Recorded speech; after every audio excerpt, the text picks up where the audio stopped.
साल 2024 कई भारतीयों के लिए यादगार रहा, लेकिन सबसे ज्यादा सुर्खियां बटोरी भारत के उन युवाओं ने जिन्होंने इतनी सी कम उम्र में वो कर दिखाया जिसकी कल्पना भी बहुत लोग नहीं कर पाते। आज आपको बताने जा रहे हैं दो ऐसे दोस्तों की कहानी जिन्होंने मिलकर न सिर्फ एक स्टार्टअप खड़ा किया बल्कि अरबपति बनकर इतिहास रच दिया। जी हां, हम बात कर रहे हैं कैवल्य वोहरा और आदित्य पालीचा की। ज़ेप्टो नाम के कंपनी के फाउंडर्स जिन्होंने महज 21 और 22 साल की उम्र में भारत के सबसे युवा अरबपतियों की लिस्ट में जगह बना ली। अक्टूबर 2024 में आई हुरून रिच लिस्ट की रिपोर्ट के मुताबिक बेंगलुरु के रहने वाले 21 वर्षीय कैवल्य वोहरा की नेटवर्थ करीब 3,600 करोड़ आंकी गई। तो वहीं मुंबई के 22 साल के आदित्य पालीचा की नेटवर्थ 4,300 करोड़ रुपए पहुंच गई। दोनों मिलकर देश के सबसे कम उम्र के अरबपति बन गए। लेकिन सवाल यह है कि आखिर कैसे इतनी छोटी उम्र में इतना बड़ा मुकाम उन्होंने कैसे हासिल किया। कैवल्य और आदित्य दोनों स्टैनफोर्ड यूनिवर्सिटी में कंप्यूटर साइंस की पढ़ाई कर रहे थे, लेकिन कोविड-19 महामारी के दौरान जब हालात बिगड़े तो उन्हें भारत लौटना पड़ा। यहीं से शुरू हुआ उनका असली सफर। महामारी के दौरान हर किसी को ग्रोसरी और जरूरी सामान की डिलीवरी में दिक्कत हो रही थी। तभी दोनों दोस्तों के दिमाग में एक आइडिया आया, क्यों ना ऐसा ऐप बनाया जाए जो सिर्फ 10 मिनट में ग्रोसरी घर तक पहुंचा दे। इस आइडिया को हकीकत में बदलने के लिए साल 2021 में लॉन्च किया गया ज़ेप्टो, एक क्विक कॉमर्स डिलीवरी ऐप। कहते हैं ना, सही आइडिया और सही टाइमिंग इंसान की तकदीर बदल देती है। ज़ेप्टो लॉन्च के सिर्फ 5 महीने के अंदर $500 मिलियन का रेवेन्यू कमाने लगी और अगले ही साल ये यूनिकॉर्न कंपनी बन गई।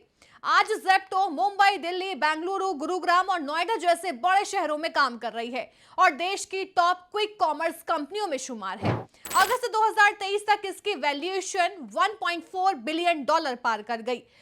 तो वहीं 31 साल के अरविंद श्रीनिवास ने भी मुकाम हासिल किया है। अरविंद श्रीनिवास मशहूर आर्टिफिशियल इंटेलिजेंस प्लेटफॉर्म परप्लेक्सिटी के सीईओ हैं। हुरून रिच लिस्ट के अनुसार उनकी कुल कमाई 21,000 करोड़ से ज्यादा की है।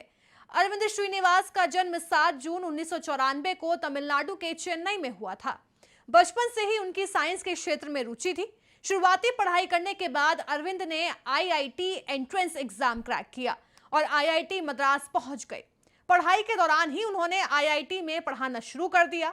यहाँ उन्होंने स्टूडेंट्स को रीएनफोर्समेंट लर्निंग और एडवांस रीएनफोर्समेंट लर्निंग पढ़ाया। इसके बाद आगे की पढ़ाई के लिए अरविंद अमेरिका चले गए। यहाँ बर्कले स्थित यूनिवर्सिटी ऑफ कैलिफोर्निया से उन्होंने कंप्यूटर साइंस में अपनी पीएचडी पूरी की।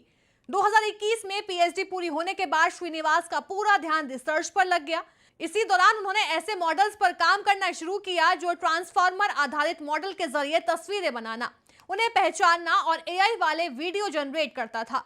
उनके लिंक्डइन प्रोफाइल के अनुसार उन्होंने 2020 और 2021 में छुट्टियों के दौरान डीप लर्निंग को समझा। ज़ेप्टो की ये सफलता सिर्फ बिजनेस नहीं बल्कि एक इनोवेशन रेवोल्यूशन है। जहां लोग सोचते थे कि किराने की डिलीवरी में कम से कम आधा दिन लगेगा, वहां ज़ेप्टो ने साबित किया कि 10 मिनट में ही संभव है। कैवल्य और आदित्य की कामयाबी ने पूरे देश को चौंका दिया।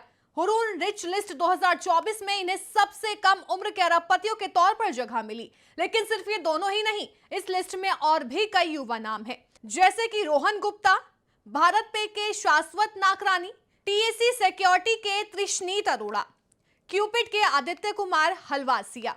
इन सब ने मिलकर ये साबित किया है कि भारत के युवा दुनिया में किसी से कम नहीं है। आदित्य पालीचा कहते हैं कि आइडिया कभी भी और कहीं से भी मिल सकता है, बस आपको उसे पकड़ने और उस पर काम करने की हिम्मत चाहिए। उनकी और कैवल्य की कहानी सिर्फ अरबपति बनने की कहानी नहीं है, बल्कि हर उस युवा के लिए प्रेरणा है जो अपना बिजनेस शुरू करना चाहते हैं।